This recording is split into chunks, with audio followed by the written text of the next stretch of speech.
Hi friends, ಎಲ್ಲ ಹೇಗಿದ್ದೀರಿ? ಚೆನ್ನಾಗಿದ್ದೀರಿ ಅಂತ ಭಾವಿಸ್ತಾ ಇವತ್ತಿನ ವಿಡಿಯೋ ಶುರು ಮಾಡೋಣ ಬನ್ನಿ. ನಮ್ಗೆ ಇವತ್ತು ಸ್ವಲ್ಪ ಅಣಬೆ ಸಿಕ್ಕಿತ್ತು. ಅದನ್ನು ಚೆನ್ನಾಗಿ ಕ್ಲೀನ್ ಮಾಡ್ಕೋಬೇಕು. ಅದರಲ್ಲಿ ತುಂಬ ಮಣ್ಣಿರುತ್ತೆ.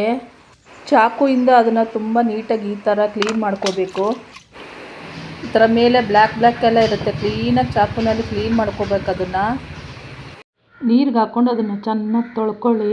ಒಂದು 4 ಸರಿ ತೊಳ್ಕೊಬೇಕು, ಆವಾಗಲೇ ಅದು ಫುಲ್ ಕ್ಲೀನ್ ಆಗೋದು. ಇದನ್ನು ನೀರಿಂದ ತಕ್ಕೊಂಡು ಇದನ್ನು ಒಂದು ಅಣಬೆ ಮಸಾಲ ರೆಡಿ ಮಾಡೋಣ. ಇದನ್ನು ಹೆಗ್ಗಲ್ ಅಣಬೆ ಅಂತಲೂ ಕರೀತಾರೆ. ಈಗ ಮಸಾಲೆ ತಯಾರಿ ಮಾಡೋಣ. ಒಂದು 2 ಪೀಸ್ ಚಕ್ಕೆ, ಒಂದು 5-6 ಲವಂಗ, ಒಂದು ಅರ್ಧ ಇಂಚು ಶುಂಠಿ, ಒಂದು ಗೆಡ್ಡೆ ಬೆಳ್ಳುಳ್ಳಿ, ಒಂದು 4-5 ಮೆಣಸಿನ್ಕಾಯಿ, ಒಂದು ಸ್ವಲ್ಪ ಕೊತ್ತಂಬರಿ ಸೊಪ್ಪು ಹಾಕ್ಕೊಂಡು ಚೆನ್ನಾಗಿ ಮಿಕ್ಸಿ ಮಾಡ್ಕೊಳ್ಳಿ. ಒಂದು ಪಾತ್ರೆ ಇಟ್ಕೊಂಡು ಎಣ್ಣೆ ಹಾಕ್ಕೊಳ್ಳಿ. ಎಣ್ಣೆ ಕಾದ್ಮೇಲೆ ಈರುಳ್ಳಿ ಹಾಕ್ಕೊಳ್ಳಿ. ಈರುಳ್ಳಿ ಸ್ವಲ್ಪ ಫ್ರೈ ಆದಮೇಲೆ ಟೊಮೊಟೊ ಹಣ್ಣು ಹಾಕ್ಕೊಳ್ಳಿ. 2 ಟೊಮೊಟೊ ಹಾಕ್ಕೊಳ್ಳಿ. ಸ್ವಲ್ಪ ಆಮೇಲೆ ಮಸಾಲ ರುಬ್ಬಿಗೆ ಹಾಕ್ಕೊಳ್ಳಿ.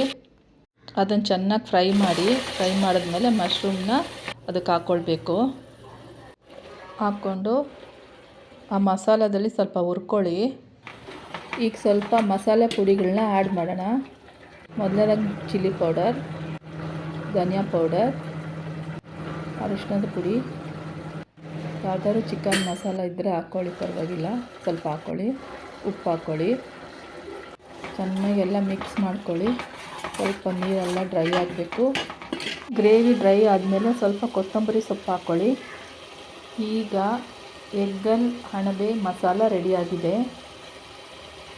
ಇದನ್ನು ನೀವು ಅನ್ನದ ಜೊತೆ ಆಗಲಿ, ರೊಟ್ಟಿ ಜೊತೆ ಆಗಲಿ, ಚಪಾತಿ ಜೊತೆ ಆಗಲಿ ಇದನ್ನು ತಿನ್ನೋಕ್ಕೆ ಭಾರಿ ಚೆನ್ನಾಗಿರುತ್ತೆ. ನಮ್ಮ ಕಡೆ ಇದನ್ನು ಜಾಸ್ತಿ ರೊಟ್ಟಿಗೆ ಮಾಡ್ತೀವಿ. ತುಂಬ ಚೆನ್ನಾಗಿರುತ್ತೆ. ನೀವು ಒಂದ್ಸರಿ ಟ್ರೈ ಮಾಡಿ.